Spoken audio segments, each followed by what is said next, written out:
Want to know the secret property path that Singaporeans are using to grow their wealth? Today we're going to go through 3 proven strategies for 2025. Whether you are a HDB upgrader, a property investor, or someone that's looking to find a passive income from a real estate property, we're going to explore the pros and cons between the 3 different strategies and even understand whether this is going to be something just for you. By the end of this video, we're going to see which path suits you the best, or whether this is going to be a strategy that you use over time in Singapore. So you're ready to level up your property game? Let's go. The first path is the HDB upgrader route. From a HDB flat, we have completed your MOP and you're upgrading to a private property. Now, we've covered this a little bit in the first video, but we're going to explore this a little bit more today. Here's why it's a core strategy to growing your capital. So for capital appreciation, so historically for condos in the OCR and RCR region, the appreciation is typically stronger than that of resale HDBs. A gardens in Bishan that was bought in 2017 at the price of 1.1 million, resold in 2022 for 1.45 million with a capital appreciation of about 30%. During the same period of time for the HDBs in the surrounding regions, for a 5-room HDB, only about 15% in gains. Condos tap on both the local and also PR market in terms of the demand and are not subjected to strict staying regulations in terms of as compared to a HDB. So in terms of the price asset growth, we do see that the rate of increase is still faster in terms of condo as compared to HDB. Secondly, in terms of asset size growth, if you see for a HDB, for example, if the quantum size is about 800,000, given the number of years that is going to increase, let's say over a period of 5 years, versus the same amount of size for a condo size of 1.5 million, even with the same amount of capital appreciation, for example, at 3% per annum, the gains that a HDB is able to have over a period of 5 years is going to far be smaller than a condo with a quantum of 1.5 million over 3-year percentage increase over time. So if you do a simple calculation for this, for a 3% rate of increase for 1.5 million condo is at 45,000 per year.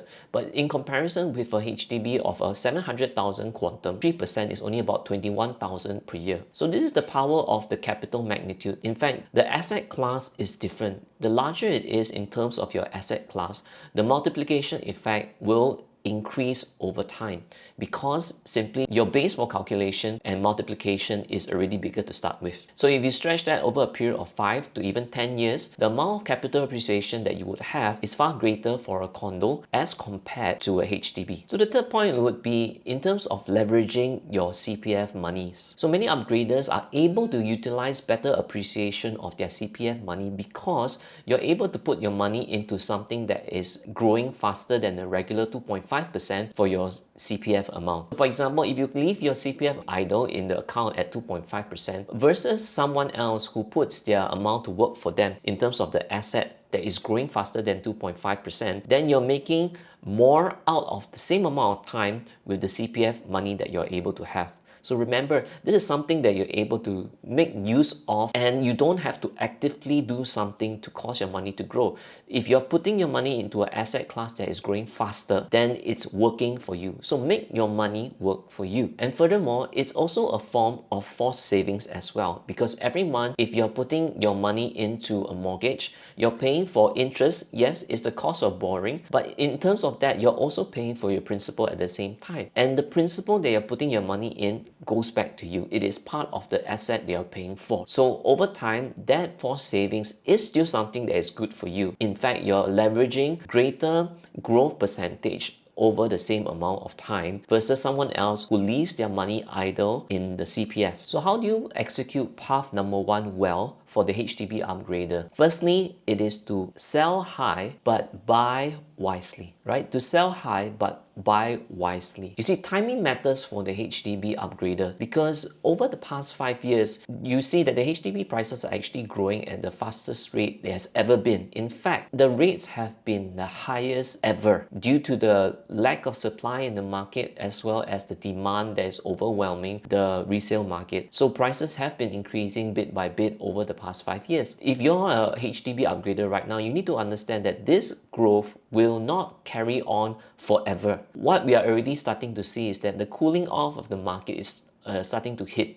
So you need to be able to make sure that you are understanding this and hit the market well. You see, your price is already the highest that it's going to be over the next couple of years. You have already appreciated and gained the appreciation over the past few years. So what you need to do is to unlock the gains that you've experienced and then look forward and start choosing wisely what is the next asset that you put your money into. So 3 different ways we can look at it and see. If you have seen the previous video, right, we have talked about the different kinds of asset class for the resale market or even for the new market. But I need you to understand that for no, the key event or the key area that you need to look at is, do you have enough to pay for the down payment of 25%? That's the very, very important thing that you're able to do. If you are able to do that, and you must understand that there is a value gap between the new and also the resale. So you have to understand that if the new prices are already hitting, for example, at about 2001 PSF, $2,100 PSF in the OCR, for example, or even higher than that, 2005 PSF. Then in comparison, are you able to look for something that has a closer gap in terms of the value in the resale market that is nearer to that price? Or is it too far away? The reason is because if the PSF is too far away, then it could possibly mean that the unit is very, very old. Right, and we have done studies based on the pricing movements over time that if the resale location is too old, the prices will eventually taper off in the end. Lesser opportunity for capital appreciation, and there's a risk down there. So we don't want to go for risk, we want to go for safe. So if you're able to spot and see for prices that are close, there is high demand as well as areas of growth that can close that gap, then go for it.